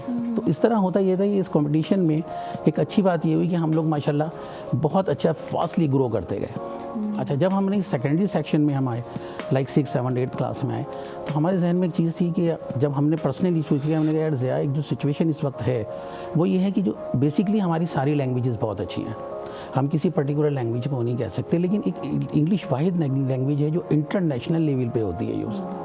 तो अगर आपने अपने आप को, क्योंकि Pakistan is the best country है, इसमें कोई डाउट नहीं है, लेकिन अगर हमें अपने आप को इंटरनेशनल लेवल पे कुछ प्रूव करना है तो ऑनेस्टली उसके लिए हमें इंटरनेशनल लैंग्वेज ही आनी भी चाहिए। तो इस तरह हुआ कि मैंने फिर इंग्लिश के लिए थोड़ा सा अपने आप को और ग्रूमिंग शुरू की। तो अल्लाह का शुक्र ये हुआ कि देखिए इंग्लिश के अंदर बेसिकली मेरे हिसाब से, जहाँ तक मैं समझता हूँ, बीइंग इंग्लिश लैंग्वेज टीचर कह लीजिए, जिस तरह भी आप कह सकते हैं, कि आपको तीनों, बेसिकली इंग्लिश में 3 मेन थिंग्स होती हैं। लाइक आप लिसनर, बहुत सारे लोगों के साथ प्रॉब्लम ये होता है कि वो लोग लिसनर बहुत अच्छे होते हैं। आई मीन वो इंग्लिश आप बोलेंगी ना तो वो समझ लेते हैं, बट उस तरह रिप्लाई नहीं कर पाते। ठीक है। कुछ लोगों के साथ प्रॉब्लम होती है कि उनकी ड्राफ्टिंग बहुत अच्छी है, आई मीन उनकी रिटर्न पावर बहुत अच्छी होती है, एक्सीलेंट, आप उनसे बोलेंगे कि लिखना है तो एक्सीलेंट लिखते हैं, बट उनकी स्पोकिंग नहीं होती। तो कुछ लोग होते हैं इनकी स्पीकिंग पावर अच्छी होती है, वो बोलते बहुत अच्छा हैं, बट वो रेटाफिकेशन होते हैं, सॉरी टू से, कि वो ग्रामेटिकल नहीं यूज़ कर पा रहे होते, बिकॉज उनको तीनों चीज़ों पे कमांड नहीं है। तो हमें उसके लिए ज़रूरी होता है, अगर हम उस चीज़ को अचीव करना चाहते हैं, इन तीनों चीज़ों को अचीव करने के लिए क्या करना चाहिए? एग्जैक्टली उसी की मैं बात कर रहा हूँ कि अगर हम तीनों चीज़ों को अचीव करना चाहते हैं ना, तो हमें चाहिए कि हम ऑनेस्टली मैक्सिमम बुक्स स्टडीज़ करें, अपनी ग्रामर इंप्रूव करें और विकेबलरी इंप्रूव करें। अच्छा, आपने क्या किया जब आप स्कूल लेवल पे थे या फिर स्कूल जब पास आउट हुए, तो क्या किया अपनी इंग्लिश पे कि आप इंग्लिश के प्रोफेसर ही बने? देखिए, मैंने आपको जैसे बताया कि जब हमें टीचर्स ने इस तरह कहा तो हमने मैक्सिमम बुक्स स्टडीज़ करना शुरू की। अच्छा। जिसका बेसिकली जो स्टार्ट था वो इस तरह कह सकते हैं कि अच्छा, ये भी तो होता है ना कि जब आपको बुक्स पढ़ने का शौक है तभी आप बुक्स पढ़ सकते हैं, अगर आपको नहीं है तो फिर आप मोबाइल पे स्क्रॉलिंग ही करेंगे। एग्जैक्टली आप सही कह रही हैं, but that time not mobile और अवेलेबल, मोबाइल्स तो उस वक्त होते नहीं थे हम लोग के चाइल्डहुड पीरियड में। लेकिन बात ये थी कि अगर देखें, जब बच्चे एक जहन बन जाता है ना कि मैंने कुछ अचीव करना है, उसके सामने एक टारगेट होता है कि मैंने ये काम करना ही करना है, तो जो बुक्स स्टडीज़ में कॉन्सेप्ट है वो ये है कि उस ज़माने में ना बहुत ईजीली, इनफैक्ट आज भी मिलती हैं, बट थोड़ा सा हुआ ये कि हमारे बच्चों का ट्रैक चेंज हो गया। आज भी बुक्स मिलती हैं और अच्छी बुक्स मिलती हैं, तो उस वक्त भी मिलती थी जो words meaning, simply words meaning की बुक्स होती थी। तो जो हमारे स्टार्ट हुआ ना, जिस तरह आपने पूछा मैं बताऊँ, तो वो वर्ड्स मीनिंग बुक्स मैंने अर्न की, पहले परचेज़ की, उसके बाद मैंने उसको बहुत सारे वर्ड्स अर्न करना शुरू किए, जिसको मैं into English to Urdu, Urdu to English, उसको ट्रांसलेट के साथ स्पेलिंग से लर्निंग स्टार्ट। एग्जैक्टली। तो उसमें देखिए ये होता है कि जब आपको वर्ड्स मीनिंग पे कमांड होती है ना, तो ऑटोमेटिकली आपको पता होता है कि आपकी वोकैबुलरी इंप्रूव हो जाती है। बुक्स पढ़ने में भी मज़ा आता है। ऑफ कोर्स, जब आप बुक पढ़ते हैं, आपको उसका ट्रांसलेशन आता होता है, तो आप वो स्टोरीज बननी चली जाती हैं, फिर आपके लेसन आपके लिए ईजी हो जाते हैं। फिर आपको ज़रूरत होती है एक टीचर की जो आपको सीक्वेंस में शो कर दे, लाइक आपकी ग्रामर सही कर दे। सही है। तो उसके लिए होता है कि अगर आप खुद अच्छे स्मार्ट स्टूडेंट हैं, तो आपकी जो टीचर हैं, वॉट एवर मेल फीमेल जो भी टीचर हैं आपकी, तो फिर आप उनसे गाइडलाइन लेते हैं। Teacher definitely like a parents, teacher की जो एक रिगार्ड है ना, वो आजकल हम लोग शायद उससे बहुत दूर चले गए, बट मतलब बीइंग अ टीचर मैं भी ये बात कहूँगा, आपको बताऊँ कि मैं बहुत एक्स्ट्रा ऑर्डिनरी में टीचर से रिगार्ड करता था, और नाउ सेम सिचुएशन है। मुझे अभी भी अगर कोई पुराने मेरे टीचर्स मिल जाते हैं, लाइक वो कॉलेज के हों, स्कूल्स के हों, यूनिवर्सिटी के हों, तो I give an extraordinary respect to him और हर, क्योंकि मेरी मेल फीमेल दोनों ही टीचर्स रहे। तो देखिए, मेरी कॉन्सेप्ट ये कि अगर आप कोई चीज़ अचीव करना चाहते हैं ना, तो अल्लाह पाक आपका उसमें 101% साथ देता है। शर्त ये कि ट्रैक सीधा हो आपका। आप जो मैनिफेस्ट करते हैं, आपके जो गोल्स होते हैं, आप उसके बारे में जब सोचते हैं, उसके लिए मेहनत करते हैं, तो अल्लाह और बल्कि पूरी कायनात लग जाती है। एग्जैक्टली 100% ऐसा ही है। पहुँचाने में। अच्छा, तो आपका यही ख्वाब था, यही ड्रीम था कि मुझे प्रोफेसर बनना है, इंग्लिश सीखी है तो अब इंग्लिश सिखानी भी है, ऐसा कुछ है? नहीं, बिल्कुल एग्जैक्टली ऐसा ही था कि अपने आप को देखें। मैंने एक चीज़ देखी, उस वक्त भी मैं नोट करता था कि जब हम लोगों का स्कूल पीरियड था, तो एनुअल फंक्शंस होते थे ना स्कूल्स में, सेलिब्रेशंस होती थी, सर्टिफिकेट्स मिलते थे, प्राइजेस मिलते थे, रिजल्ट्स अनाउंस होते थे। तो हमारे जो लेजेंडरी एक्टर्स ही, और अल्लाह पाक उन्हें जन्नत नसीब फरमाए, मोइन अख्तर साहब, मोइन अख्तर हमारे मोस्टली चीफ गेस्ट होते थे, because he was a very good friend of my principal. हमारे जो प्रिंसिपल थे उनके बहुत अच्छे फ्रेंड थे मोइन अख्तर साहब। तो उस पीरियड में मोइन अख्तर साहब हमारे चीफ गेस्ट होते थे। तो जब भी वो आते थे, आने के बाद हमेशा उन्होंने यही एडवाइस किया सबको कि बेटा आप लोग हमेशा मल्टीपल प्ले करो, किसी एक ट्रैक पे नहीं जाओ। मल्टीपल प्ले करोगे तो आप डेफिनेटली सक्सेस हो जाओगे, लेकिन कोशिश ये करो कि 1 by 1 स्टेप जाओ। सही है। तो उसमें फिर हमने देखिए कुछ जो हमारे बड़े होते हैं ना, बेसिकली हम उसको उस तरह लेते नहीं हैं चीज़ों को। मेरा कॉन्सेप्ट ये है कि हमें अपने से हर बड़े का, आप बिलीव करें, उसका जो एक्सपीरियंस है ना बड़ा काउंट करता है हमारी लाइफ में। हम लोग आजकल की जो जनरेशन है ना, sorry to say telling this kind of word to you, कि आजकल की जो जनरेशन है ना, वो उसका कॉन्सेप्ट ये हो गया कि नहीं यार ये तो ब्रॉड माइंडेड नहीं है, ये तो इस तरह की बातें करते हैं। सॉरी, तो हमारी जेन ज़ी की जो है थोड़ी मेंटालिटी चेंज है, लेकिन अगर मिलेनियल्स को देखें या उससे पहले देखें तो फिर काफ़ी डाउन टू अर्थ और वो कंसिस्टेंट इस टाइप की नेचर है। ऑफ कोर्स ऐसा ही है। तो आप यकीन करें, जब ये इंग्लिश के हवाले से चीज़ें होंगी ना, तो फिर मैंने एक चीज़ नोट की कि यार ये जो मोइन अख्तर साहब हैं, like he was my ideal. मैं आपको बताऊं भाई, अच्छा, आप एक्टर भी हैं माशाल्लाह और मॉडल भी, तो जी, उसके जी, बारे में भी बताइएगा। हाँ, बस मैं वही बता रहा था आपको कि जब मैंने देखा, मैंने कहा यार माशाल्लाह अल्लाह पाक ने इन्हें गज़ब की पर्सनैलिटी दी है, गज़ब की नॉलेज दी है। तो I believe me personally I like हिम टू मच। बहुत ही नाइस इंसान थे, बहैसियत शख्सियत भी, बहैसियत एक्टर भी। ऐसे। तो वो तो मल्टीपल आदमी थे, उनका तो आप तारीफ़ जितनी करें कम है। तो बात ये थी कि मैंने उनको अडॉप्ट किया, उनसे बहुत सारी चीज़ें कि ज़िया जो ये बातें कह रहे हैं इस पर हमें अमल करना है। तो बस मुझे भी ख्याल आया कि यार अगर एज ए एक्टर हमने इन होना है तो ऑनेस्टली अपने अंदर कोई ना कोई ऐसी क्लास ज़रूर लानी है कि आपको डिफरेंट करे थोड़ा दूसरे एक्टर्स से। सही है। तो उसके लिए हमने ये किया कि मैंने, अल्लाह का शुक्र है, मैं आपको बताऊं, मैंने मेरी मतलब जावेद शेख साहब के साथ भी रहा, नदीम बेग साहब के साथ भी मैंने काम किया। मैंने काफ़ी सारे एक्टर्स जो फेम एक्टर्स हैं लाइक बुशरा आपी के साथ काम किया। बहुत सारे चैनल्स पे मेरे कोई 15 से 16 प्लेस ऑन एयर हो चुके ठीक हैं है। डिफरेंट चैनल से। जी, लास्ट मेरा प्ले मोस्टली आपने कौन से कैरेक्टर्स प्ले किए हैं? मैंने मोस्टली डॉक्टर के कैरेक्टर, क्योंकि जब मेरा डॉक्टर के पहला character। ड्रामा था जी, मैंने पहला प्ले किया था, उस प्ले का नाम था 30 तारीख, तो on air from PTV, sorry not PTV, ठीक है, कोई private channel. Not private channel, news 1 से ऑन एयर हुआ था। ठीक है। तो उस पर हमने, जब वो चैनल्स पे वो प्ले हुआ तो उसमें मैंने एज ए डॉक्टर का कैरेक्टर किया था। तो काफ़ी सारे लोगों ने मुझे एडवाइस किया कि सर आप एज ए डॉक्टर काफ़ी अच्छा लगते हैं और बात करने में आपका तरीका है। तो फिर मुझे 3 से 4 मैंने प्ले एज ए डॉक्टर किए। सही है। उसके बाद मैंने जो मोनली मेनली कैरेक्टर किए, तो एज ए DSP का भी कैरेक्टर किया पुलिस में, एज ए प्रॉपर्टी एजेंट का भी कैरेक्टर किया। उसके अलावा इस तरह अच्छा, के फिर मॉडलिंग का ये जर्नी जो है मॉडलिंग की, ये कैसे स्टार्ट हुई? मॉडलिंग का मैंने 2007 की बात है, मैं एक्चुअली एयरवाइज से बेसिकली मैंने मॉडलिंग का स्टार्ट किया था। तो जब वो मॉडलिंग स्टार्ट हुई तो उसमें इस तरह था कि क्योंकि आप ये भी ऑटोमेटिकली अंडरस्टूड बात होती है उस एज में कि हर लड़का और हर लड़की अपने आप को ऑनेस्टली एवरीबॉडी फील किया आई एम द बेस्ट, हर आदमी की एक थिंकिंग होती है। और कॉन्फिडेंस होना भी चाहिए। ऑफ कोर्स होना चाहिए, एग्जैक्टली होना चाहिए। मैं आपको बताऊं, देखें, मैं आपको इस बात को इस तरह कंटिन्यू करूंगा कि मेरी काफ़ी सारे स्टार्स से मुलाकात हुई। इनफैक्ट हमारे पाकिस्तानी के अलावा मैं बात करूं, लाइक हमारे इंडिया कंट्री के जो स्टार्स हैं, आउट ऑफ कंट्री मेरे विजिट्स होते हैं, वो लोग मुझे मिले। लेकिन बिलीव करें, लोग यहाँ हम लोग उनको आइडियल बोलते हैं, बहुत से लोग बोलते हैं ये, तो मैं कहता हूँ वी आर द बेस्ट। हम फ्रैंकली स्पीकिंग हम बहुत अच्छे हैं। शर्त ये कि हम किसी को अपना आइडियल नहीं बनाएं, हम अपने आप को प्रूव करें। ठीक है, चलिए जी, thank you so much Zia साहब, it was nice talking to you. नाज़रीन, अगले ब्रेक के टाइम थी है, वरी पे वापस अचूं था मॉर्निंग एट PTV नेशनल ते।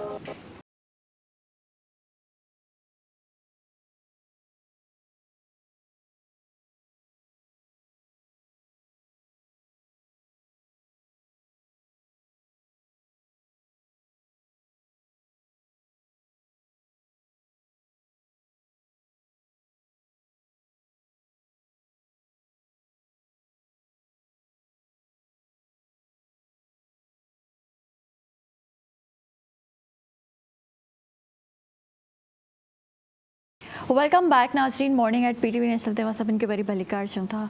ऐं ज़बरदस्त गेस्ट मूंसां गॾु मौजूदु आहिनि, लेक्चरर आहिनि, इन्फ्लुएंसर आहिनि, करियर काउंसलर भी आहिनि। ऐं जी काफ़ी परे खां असांजे शो जे लाइ असां सां कचहरी लाइ आया आहिनि नसीम ख़ान चांडियो साहब मौजूदु आहिनि मूंसां। अस्सलाम वालेकुम सर, कीअं आहियो? ठीकु आहियो? ठीक ठाक, अल्हम्दुलिल्लाह। तव्हां ख़ैरियत सां आहियो? अल्हम्दुलिल्लाह ठीकु ठाक। सभिनि खां पहिरियों त तव्हां काफ़ी परे खां आया आहियो असांजे प्रोग्राम में, so welcome to the show. ऐं उन सां गॾो गॾु असांजे अॼु टॉपिक बि इहो ई आहे ख़ासि, त तव्हां जेको सोचींदा आहियो, तव्हांजा जेके गोल्स हूंदा आहिनि उन्हनि ताईं पुॼण लाइ तव्हांखे कंसिस्टेंसी बि ज़रूरी आहे, तव्हांखे फोकस रहण बि ॾाढो ज़रूरी आहे। किथे किथे चैलेंजिस बि ईंदा आहिनि, पर असांजे डिसहार्ट बि थींदा आहियूं, उन्हनि खे फेस कीअं कजे, ऐं तव्हां पंहिंजी जर्नी जे बारे में ॿुधाईंदो? ऐं तमामु घणो थोराइतो आहियां सभ खां पहिरीं PTV जो, ऐं तव्हां होस्ट जन हिते मूंखे दावत ॾिनी ऐं पंहिंजी जेका जर्नी आहे तालीम जी, ऐं उहो ईअं बयानु कंदुसि त मुंहिंजो तालिक़ हिकु नंढड़े ॻोठ सां आहे, पसमानदा इलाइक़ो आहे जंहिंजो नालो निहाल तुनियो आहे, ऐं डिस्ट्रिक्ट कंबर शहदाद कोट तालका वारा। ऐं फैसिलिटीज़ जी ॾाढी अणहूंदा आहे ऐं हर ॿार जो जेको जनमु थिए थो उहो ईअं सम्झो तालीमी सफ़र खां मतिलबु लातालगी आहे। पोइ उन में ॿारु जेको टैलेंटेड आहे, ज़हीन आहे, जेके पेरेंट्स जा ख्वाब खणी उहो कंहिं मंज़िल ते पहुचणु चाहे थो त पोइ उनखे सेल्फ मेड थियणो पए थो। छो त असांजी सिंध जी तारीख़ ॾिसूं त हिकिड़ी मज़ामती किरदार मां जनमु वठे थी। उहो इन जे करे जो असांजे समाज में बेरहमी ऐं इस्तिसाली थिए थी, पोइ उन में ॿार जो जेको सेल्फ मेड थियणु आहे उहो मजबूर थी करे न हू कंहिं मंज़िल ते पहुचणु चाहे थो। अच्छा, सेल्फ मेड थियण बि ॾाढो सुठो आहे। तव्हां पंहिंजे पेरनि ते बीह रहो था ऐं हर्डल्स चैलेंजिस ईंदा आहिनि, पर उहे फेस करे ई त पोइ तव्हां कामयाबु थियो था, ईअं आहे? हाणे कामयाबी जो असांजे समाज में हर ॿार जो इहो ख्वाबु आहे त आउं कामयाबु थियां। कंहिं बि इनिशिएटिव खे स्टार्ट करण खां पहिरीं हू न अर्निंग जो ऐं कामयाबी जो सोचे थो। त मुंहिंजो थोरो पर्सपेक्टिव ईअं हूंदो आहे कि कामयाबी जो तालिक़ तव्हांजी क़ाबिलियत सां हूंदो आहे। जॾहिं तव्हां स्टार्ट वठो था त तव्हां इहो न सोचो मूंखे शुरूआति में ई क़ाबिल थियणो आहे। तव्हांखे इहो थियणु त मूंखे क़ाबिलियत करणी आहे, क़ाबिलियत यानी कि एबिलिटी मूंखे धारणी आहे।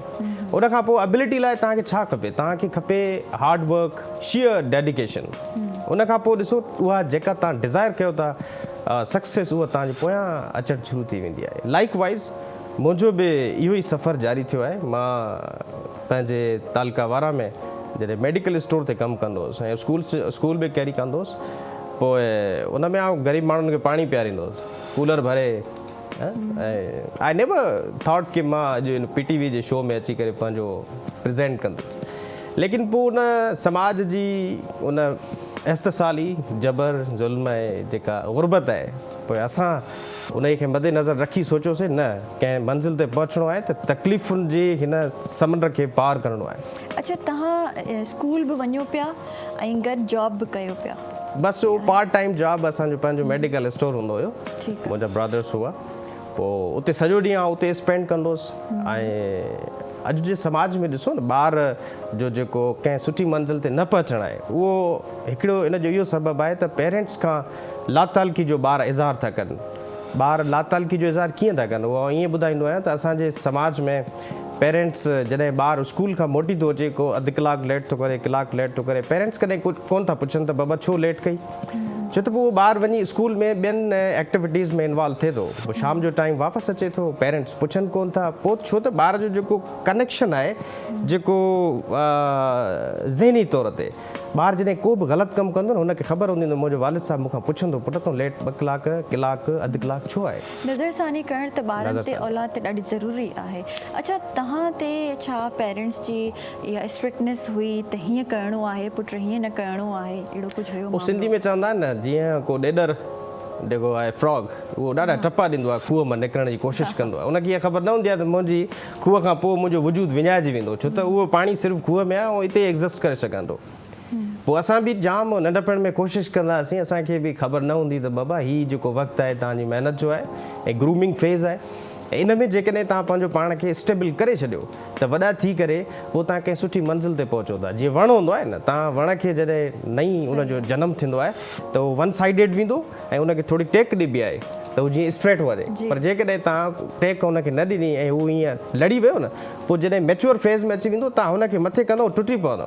पोइ लाइक वाइज़ असांजी नंढपण में मुंहिंजा जेके कज़न्स आहिनि, उन्हनि मुंहिंजो तमामु घणो जेको आहे सो मुंहिंजी तालीम जे सफ़र में हथु विधो। ऐं 10 सालनि जी गेम आहे। ऐं हिन शइ ते जेको प्रेज़ेंट करियां पियो, I am one of the first ones जेको आउं हिन सोशल मीडिया ते आयो आहियां मुंहिंजे पेरेंट्स मां। 10 साल पहिरीं असांजे तालीमी सफ़र में को मतिलबु कि कोई अहिड़ो माण्हू ई न हुयो जेको इन मंज़िल ते पहुतो हुजे। सही आहे। ही सेल्फ मेड असीं माण्हू। अच्छा, छा चैलेंजिस तव्हां फेस कया ज़िया साहब? तकलीफ़ुनि जो जेको सफ़र आहे उहो ॾाढो वणांगो आहे। लतीफ़ साईं जी हिकिड़ी शाइरी आहे, साईं जन लतीफ़ साईं तो फरमाए त कंडा मूं पेरनि में तोणे लख लॻनि, आंगुर आंगूठे नमड़े छिपूं पेर छिननि, वींदे ॾांहुं पिरनि जुती जात न पायां। उते वरी ॿियो साईं सरकार लतीफ़ थो फरमाए सदाए थी सभ का बुख न बासे का जेही तेही ज़ात जी जुंबश नाहे जा मूसी हले सा जा जीव मिठो ई न करे। वाह। त असांजो जेको सफ़र आहे उहो ॾाढो अड़ांगो आहे। हिन मंज़िल ते पहुचण को इहो ईअं न आहे तव्हां घरां वेंझी करे तेल फणी ॾेई करे हिन प्रोग्राम में पहुतो आहियां। मां हिकिड़े मुंहिंजो जेको वालिद साहिबु आहे उहो ट्रैक्टर जो ड्राइवर हुयो सही आहे। ऐं उहो तमामु वॾी महिनत कंदो। मूंखे पोइ अॼु ॿुधाईंदो आहे तव्हां 3 ॾींहं उजागो कंदो हुयुसि। मां एॾी डेडिकेशन ऐं कमिटमेंट सां कमु कंदो हुयुसि। ट्रैक्टर खणी पंहिंजो हुयो।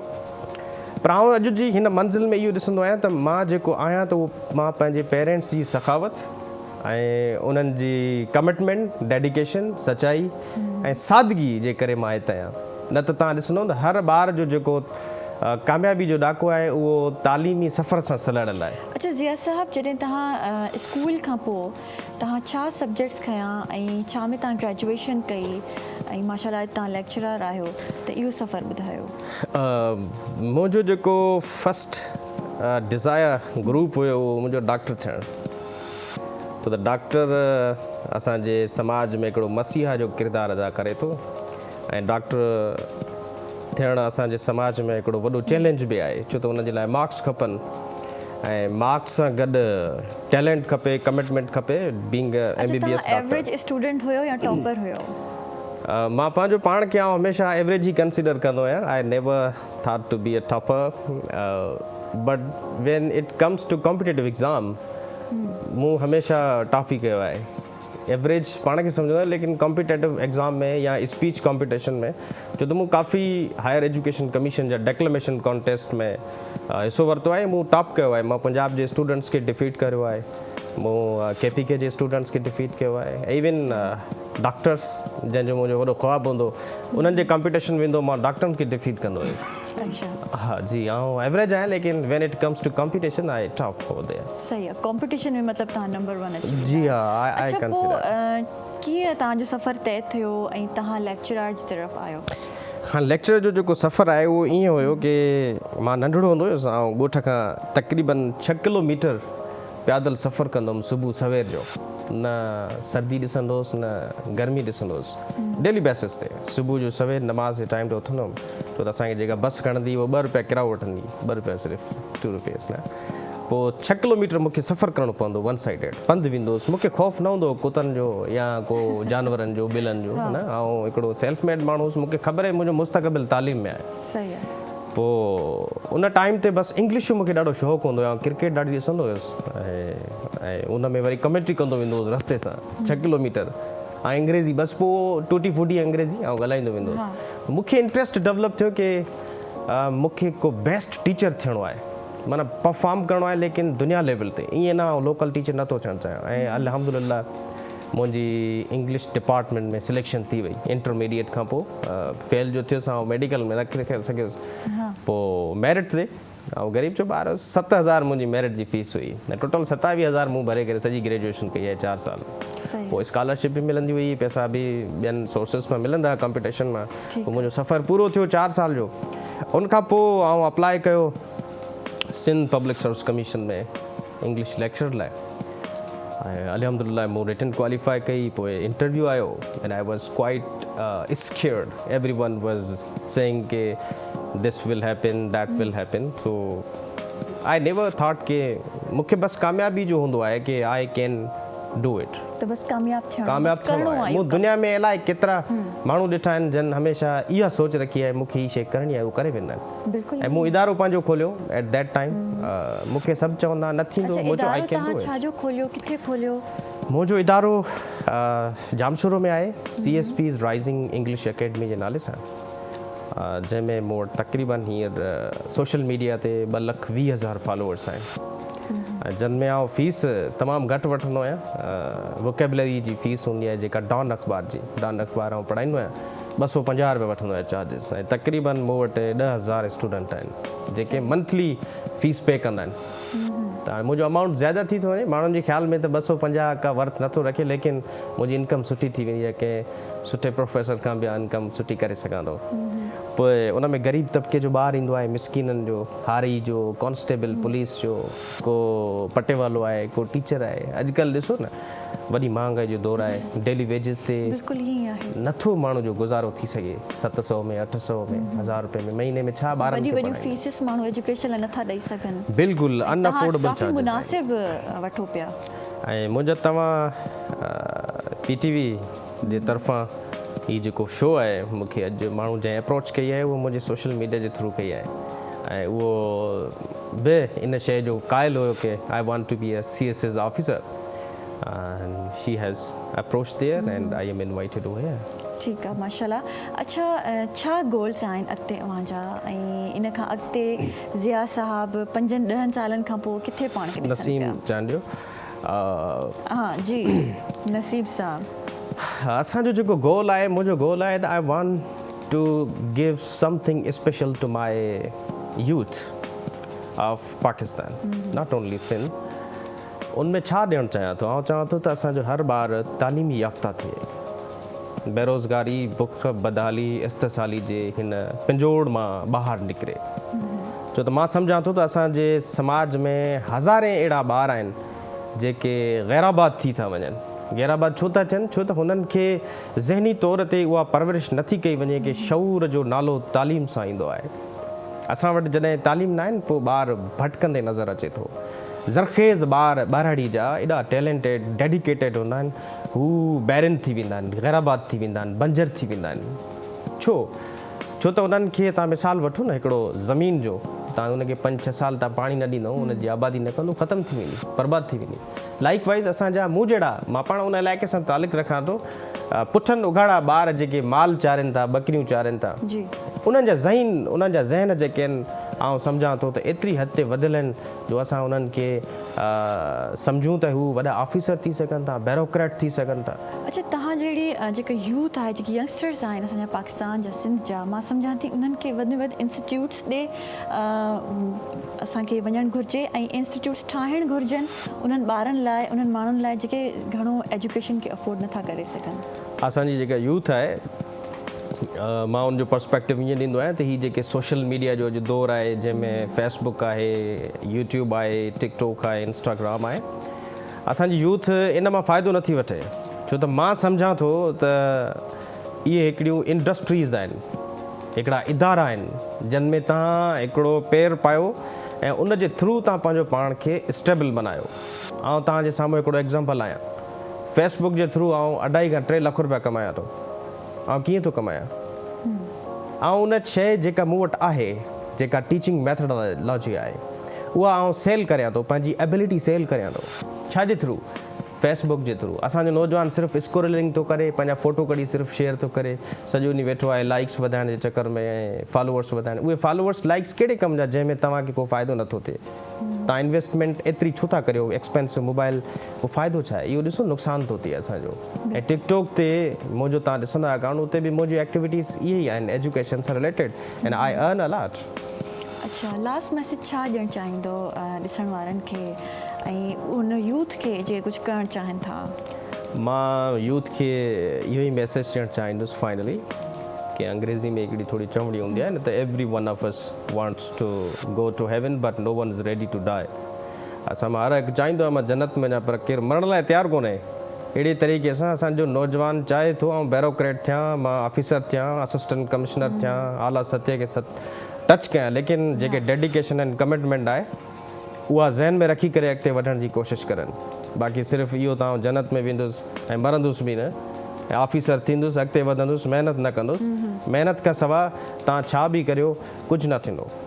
असांजे समाज में पेरेंट्स खे बि आउं न थोरो क़ाइल करण जी कोशिशि कंदुसि त ॿार खे थोरो सियासी, समाजी, तालीमी ऐं मज़हबी शऊर ॾियनि। शऊर उहो कीअं ईंदो आहे? समाज जे धिकनि थाबनि मां ईंदो आहे, चैलेंजिस खे फेस करणो पवंदो आहे। असीं ॿार खे हिकिड़े चीज खां वठी घर खां स्कूल छॾे था अचूं, वरी स्कूल खां घर वठी था अचूं, पेरेंट्स रेस्पॉन्सिबल आहिनि। छॾे ॾियो बाबा, ॿारु पाण वञे, समाज जे रक्षण ते वञे। अच्छा तव्हांखे नथो लॻे त अगरि हिन सोशल मीडिया जो दौर बि आहे ऐं काफ़ी अहिड़ियूं शयूं बि आहिनि त असां नंढड़े ॿार खे या जेको स्टूडेंट आहे जंहिंखे एतिरी सम्झ न आहे उनखे अकेलो छॾे नथा सघूं, त पेरेंट्स जी जेका नज़रसानी आहे ॾाढी ज़रूरी आहे। ॾिसो दुनिया जे अंदरि तव्हां जानवरनि में मिसाल वठो, त जेका ग्रूमिंग आहे, जेका नर्चरिंग आहे, नरिशमेंट आहे, यानी असीं ईअं चऊं त अपब्रिंगिंग, परवरिश आहे, उहा तव्हांखे मर्द मतिलबु जिन्स में न मिलंदी, तव्हांखे मादी जिन्स में मिलंदी आहे। उहो कीअं मिलंदी आहे? तव्हां दुनिया जो कोई बि जानवर ॾिसो, उनजी माउ उनखे पालींदी आहे। पोइ पखियुनि में ॾिसो या जानवरनि में ॾिसो, अहिड़ी तरह असांजे समाज में मां सम्झंदो आहियां त माउ जेका आहे उहो वॾो किरदारु अदा करे थी ॿार जी परवरिश जे पोयां। ऐं जीअं तव्हां चयो त ॿारु आहे उनखे छॾे ॾियूं, उहो परेशान न थींदो। अॼु समाज ॾाढो ॾुखियो आहे। ऐं इहो नथो चवां की ॿार खे तव्हां जेके बांबड़ा पाईंदड़ आहिनि उन्हनि जो तव्हां ईअं छॾे ॾियो गलनि में, लेकिन तव्हां एतिरी नज़रसानी करियो त मुंहिंजो ॿारु कहिड़े ट्रैक ते वञे थो। बाक़ी हाणे को अहिड़ो कोन्हे इशू की तव्हांजे ॿारनि खे केरु पाण खणी वेंदो। लेक्चरर आहियो ऐं तव्हांजो काफ़ी स्टूडेंट्स सां उथण वेहण आहे, त छा ॾिसो था अॼुकल्ह जे स्टूडेंट्स में छा लैकिंग आहे ऐं छा बेस्ट शइ आहे? असांजे समाज में न एक्सपोयर कोन्हे। असांजा जेको रॉट लर्निंग मैथडोलॉजी आहे टीचिंग जी सिंस 19 सेंचुरी खां वठी जेको हलंदो अचे पियो, पुराणा किताब ऐं डेफिनेशन जे मुताबिक़ टीचिंग, ऐं जेके असांजा टीचर हज़रात आहिनि उहे बि मतिलबु कंहिं हिकिड़ी यूनिवर्सिटी में ग्रेजुएशन करे बसि पोइ हिते ॻोठु वञी जॉब करणु शुरू था करे छॾनि। ईअं कोन्ह थींदो आहे, रिसर्च करणी पवंदी आहे। ऐं अॼुकल्ह त सोशल मीडिया जो दौरु आहे, तव्हां वटि हार्वर्ड, ऑक्सफर्ड जा टीचर्स तव्हांजे घर में मौजूदु आहिनि। तव्हां क्लिक करियो कंहिं टॉपिक खे, तव्हां वटि हज़ारे लेक्चर्स अची वेंदा, ऐं उहा असांजी केरु महिनत करे कोन्ह थो। इन जे करे असांजे ॿार में हिकिड़ी इहा लेकनेस बि आहे की उहो डेडिकेटेड न आहे, कमिटेड न आहे, इमोशनल ड्रिवन आहे। इमोशनल मतिलबु मूंखे CSS करणी आहे, PMS करणी आहे, मतिलबु 2 महीना वॾी तयारी कंदो, 3 महीने वरी साॻो लो थी थो वञे, उहो तयारी छॾे थो ॾे। छो? कॉन्फिडेंस कोन्हे, सही तरीक़े सां चैलेंजेस अचनि था न, पोइ वरी उहे डिसहार्ट थी था वञनि। काफ़ी माण्हुनि खे मां ॾिठो आहे इकोनॉमी जो वॾो इशू आहे असांजे समाज में। असांजो हिकिड़ो अर्निंग करे थो 15,000 पेरेंट, 10 ॿार थो पैदा करे, ओवर पॉपुलेशन वॾो मसइलो आहे असांजे समाज में। इहो केरु सम्झे ई कोन्ह थो। 15,000 वारो ॿारु हिकिड़ो जेकॾहिं लाहौर मां उन घर मां हिकिड़ो ॿारु पढ़णु वञे, 15,000 त हुनजी रेंट आहे रूम जी, त 15,000 जो उनखे ॾे त घर छा खाराईंदो? 9 ॿारनि खे पीउ छा खाराईंदो? सही ॻाल्हि आहे। त पोइ इन जे करे इकोनॉमी हिकिड़ो वॾो चैलेंज आहे पाकिस्तान जो। उन में जेको ओवर पॉपुलेशन जो किरदारु आहे उहो घटाइणु घुरिजे, ऐं लिमिटेड ॿारनि खे जनमु ॾिजे त जीअं असीं पंहिंजो पाण खे कंहिं सुठी मंज़िल ते रखी सघूं, कम्पीट करे सघूं पंहिंजे नाइबर कंट्रीज़ सां। सही जी। अच्छा, तव्हां स्टूडेंट्स खे माशाल्लाह करियर काउंसलर बि आहियो, त स्टूडेंट्स खे छा काउंसलिंग करे उन्हनि जे बेटर फ्यूचर लाइ उन्हनि खे शेप अप कंदा आहियो? सो आउं इहो ई चवंदो आहियां बाबा, जेका तव्हां जर्नी कैरी ऑन करियो था, असांजे समाज में न जेका टीचिंग मैथोलॉजी आहे, जीअं ॿार खे न मां इहो ई सम्झाईंदो आहियां त बाबा सभ खां पहिरीं पंहिंजी सेल्फ एनालिसिस करियो कि तव्हां में कहिड़ी शइ जो ज़्यादा पोटेंशियल आहे, पोइ तव्हां उनखे उन मार्केट में यूटिलाइज़ करियो। मिसाल मां सम्झां थो त आउं बहितरीनु टीचर थी सघां थो, बजाए जो आउं सहाफ़त करणु शुरू करे छॾियां, बजाए जो मां एडवोकेसी करणु शुरू करे छॾियां। बाबा मूं में जेका एबिलिटी आहे उहा टीचिंग जी आहे, ऐं टीचिंग ते ज़्यादा फोर्स करियां थो। त ॿार खे आउं इहो ई चवंदो आहियां त बाबा जेका शइ तव्हां में आहे तव्हां उनखे वधि खां वधि यूटिलाइज़ करियो। ऐं दुनिया में अहिड़ो को बि शइ न आहे जंहिंखे तव्हां ईअं सम्झो हीअ बेफ़ाइदी आहे, ईअं न हूंदो आहे। मां सम्झां थो। तव्हां छा था सम्झो त डिग्री वधीक इम्पोर्टेंट आहे या स्किल्स को हुनर हुजणु वधीक इम्पोर्टेंट आहे? मुंहिंजी नज़र में स्किल्स जो ॾाढो अहम किरदारु आहे। मूं जहिड़ा हज़ारे PhD होल्डर्स असांजे समाज में मौजूदु आहिनि, उन्हनि खे ॻाल्हाइणु कोन थो अचे। हाणे हीअ स्किल्स जेके आहिनि उहे तव्हां जूं सेल्फ एनालिसिस मां ईंदियूं आहिनि, हार्ड वर्क, डेडिकेशन मां ईंदियूं आहिनि। डिग्री जो हुजणु काफ़ी न आहे। हज़ारे अहिड़ा माण्हू आहिनि जेके अरबपति आहिनि, करोड़पति आहिनि, उन्हनि वटि डिग्रीज़ त न आहिनि। असांजा अहिड़ा माण्हू आहिनि जेके ॿाहिराड़ी में हली मिलो एतिरा शौर रखंदड़ माण्हू आहिनि जो हुननि खे डिग्रीज़ त कोन्हनि, न PhD न ऑक्सफोर्ड। काफ़ी अहिड़ा माण्हू आहिनि जिन वटि डिग्रीज़ आहिनि, PhD ॻाल्हाइणु कोन थो अचे, बिल्कुलु उहो ॻाल्हि कोन था करे पंहिंजी कन्वे करे सघे। Degree has nothing to do with any kind of your future builder. अच्छा, पाकिस्तान में फ्यूचर जेको यूथ जो आहे या ॿाहिरि आहे, अगरि कोई स्किल्स वारो माण्हू आहे या डिग्री वारो माण्हू, उनखे तव्हां छा था सम्झो त उनजो फ्यूचर ॿाहिरि सुठो ठहंदो या हिते पाकिस्तान में ई रही करे उहो कुझु थी वेंदो? असांजे नौजवान जो जेको फ्यूचर आहे उहो आउं सम्झां थो की हर ॿार जी ख़्वाहिश इहा आहे त आउं कंहिं वेस्टर्न कंट्री या यूरोप में वञा। उहो उनजो रीज़न छा आहे? असां वटि जेका ढांचो आहे सिस्टम, उहो चाहे उहो पॉलिटिकल हुजे रिलीजन हुजे या कोई इस्टेब्लिशमेंट वट एवर जो बि आहे उन मां ॿार सेटिस्फाइड न आहे। हू सम्झे थो त इन वेगाणप जो शिकार थी वेंदुमि हिन समाज में। जेकॾहिं सियासत में पेर पाईंदुसि त मूंखां जेके वॾा सियासत आहिनि उहे मूंखे पुल कंदा पोइ हिते अॻिते कोन थो वधी सघां। इन जे करे असांजे ॿार जो जेको फ्यूचर आहे मां सम्झां थो वेस्टर्न ऐं फॉरेन में काफ़ी सिक्योर आहे। असां वटि अपॉर्चुनिटीज़ जी अणलभ हुजण जे करे काफ़ी ॿार अच्छा ईअं बि त आहे त हितां डिग्रीज़ वठी करे ऐं काफ़ी वेल एजुकेट थी करे ॿाहिरि वरी ऑड जॉब्स बि कंदा आहिनि ऐं उते कुझु बि करण लाइ तयारु हूंदा आहिनि, पर हिते रही करे उहा महिनत उन्हनि खां न आहे थींदी, हिते ऑड जॉब्स बि न आहिनि कंदा। जेसीं ताईं इन ऑड जॉब जो सुवालु आहे, ॿार जेकॾहिं हिते पाकिस्तान में 10 घंटा महिनत कंदो त उनखे उजूरो जेको आहे पंहिंजी महिनत जो उहो एतिरो कोन थो मिले जेतिरो तव्हांखे ॿाहिरि मुल्क में हिकिड़ो पटे वालो थी करे या टी जेको आहे ॾियण वारो ॿार आहे कलाक कंदो न। ख़र्चा त आहिनि न, जीअं अगरि पाकिस्तान में चवंदा त महांगाई आहे त ॿाहिरि वञो त अञा महांगाई आहे। महांगाई त तव्हां करंसी ॾिसो न केॾी स्ट्रॉन्ग आहे। तव्हांजो 250 रुपया हुनजो हिकिड़ो डॉलर आहे। ठीकु आहे। अच्छा तव्हांजी छा थिंकिंग आहे त हिते ई पाकिस्तान में ई फ्यूचर ॾिसो था पंहिंजो या किथे ॿाहिरि? मुंहिंजो पर्सनली ख़्यालु इहो आहे की आउं पाकिस्तान में सेटल थियणु चाहियां थो। आई लव माई स्टेट, मूंखे रियासत सां प्यारु आहे ऐं उहो फ़र्दु आहियां जेको सेल्फ मेड आहियां ऐं हिन मुल्क जे सिस्टम खे मद्देनज़र रखी ऐं हिनखे प्रमोट करणु थो चाहियां। मां पंहिंजे सिर्फ़ु पाकिस्तान जे ॿारनि खे न आहियां पढ़ाईंदो, मूं वटि यूरोप जा ॿार आहिनि, वेस्टर्न कंट्रीज़ जा आहिनि ऐं साउथ एशिया जा काफ़ी आहिनि। असांजा पाड़ेसरी काफ़ी मुल्क आहिनि, नाला नथो खणा, उन्हनि जा ॿार असां वटि पढ़नि था। ऐं पाकिस्तान जो फ्यूचर इनशाला त खणी असांजे माण्हुनि जी समाज में माण्हुनि जी सोच में एतिरो न आहे, लेकिन आउं सम्झां थो चंद सालनि खां पोइ या 10, 15, 20 सालनि खां पोइ कुझु त बहितरी अची वेंदी। पाकिस्तान जो फ्यूचर ओवरऑल मां ईअं ई चवंदमि त ब्राइट आहे। थैंक यू सो मच, ॾाढो सुठो लॻो अव्हां सां ॻाल्हाए। नाज़रीन, हिते असांजो प्रोग्राम जो टाइम बिल्कुलु ख़तमु थी वियो आहे। अव्हां सां सुभाणे मुलाक़ात थींदी, नवां गेस्ट हूंदा, नयो टॉपिक हूंदा। तेसिताईं सभु हाली ॾींदा इजाज़त। अल्लाह हाफ़िज़। पाकिस्तान ज़िंदाबाद।